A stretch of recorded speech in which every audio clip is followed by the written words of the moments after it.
Mass Effect 3 made quite the splash when it came out a few weeks ago, and compounded with the permeating hatred for EA, it seems like most people are only capable of calling it a bad game. However, now that the dust has cleared somewhat, it's time to find out if there's a gem hidden underneath all the rubble. Easily the most controversial part of Mass Effect 3, the story is rather disappointing, if only because of the series' legacy as an intensely personalized, story-driven experience. As Shepard, you must once again venture out into the galaxy searching for allies who will come aid you in retaking Earth from Reaper control.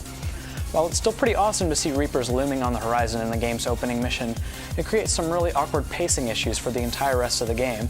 Yes, Mass Effect 3 wraps up key storylines such as the Krogan genophage, but it just seems selfish of the Krogans to ask you to cure the genophage in the midst of this giant galactic conflict, especially since they've been living with it for so long. The game is littered with these lapses in logic, especially when you pick up side missions that basically relegate you to air conditioner repairman Shepard.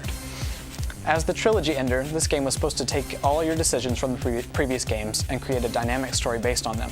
Your decisions certainly carry over, it says it in a menu right at the beginning, but the story is far from dynamic. The writing consistently undermines your decisions, adding caveat after caveat to each basic story moment so that no matter what you choose, the outcome will most likely be the same. Nowhere is this more evident than in the game's ending, which introduces an unprecedented existential component to the series and a final decision that has nothing to do with anything previously, and that results in an extremely similar final cutscene no matter which choice you make. Just really disappointing stuff. Okay, now that that's out of the way, I can say that the series has never played better than in Mass Effect 3. The character classes you know return with some much appreciated tweaks. Adept is as fun to play as ever, and for the first time, Vanguard seems like a viable way to play through the game.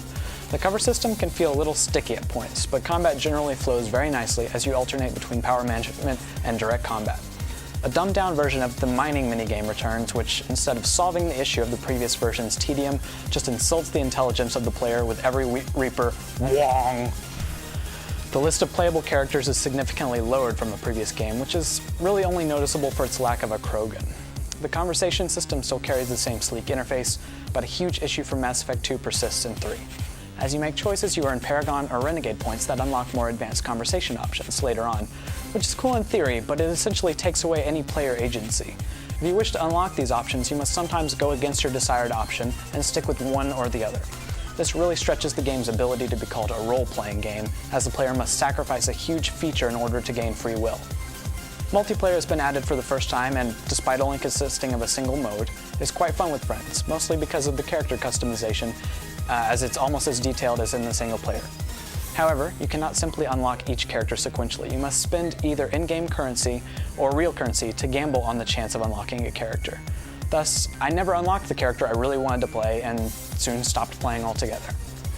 The series has certainly peaked in terms of presentation. Frame rate gaps are at an all-time low, and the Normandy has been outfitted with all new mood lighting, all in addition to those trademark lens flares.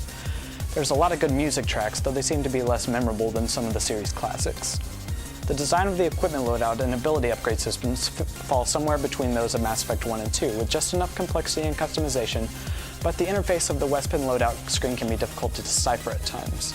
Mission design is paced fairly nicely, with a few key quest chains making up the bulk of the story, each leading up to an appropriately epic conclusion.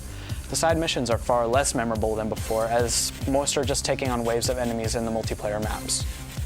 It's true that the story content of Mass Effect 3 soured my love of the game a bit, but that did not stop me from having a blast while playing it. Story gets a 6, gameplay an 8, design gets a 7, presentation an 8.5, and replay value an 8. Overall, Mass Effect 3 scores an 8. Though lacking the innovation of the first or the refinement of the second, it is still a good game, well worth playing. Anyone ever tell you you're one hell of a looker, soldier? Don't be a stranger. I don't really sound like that, do I?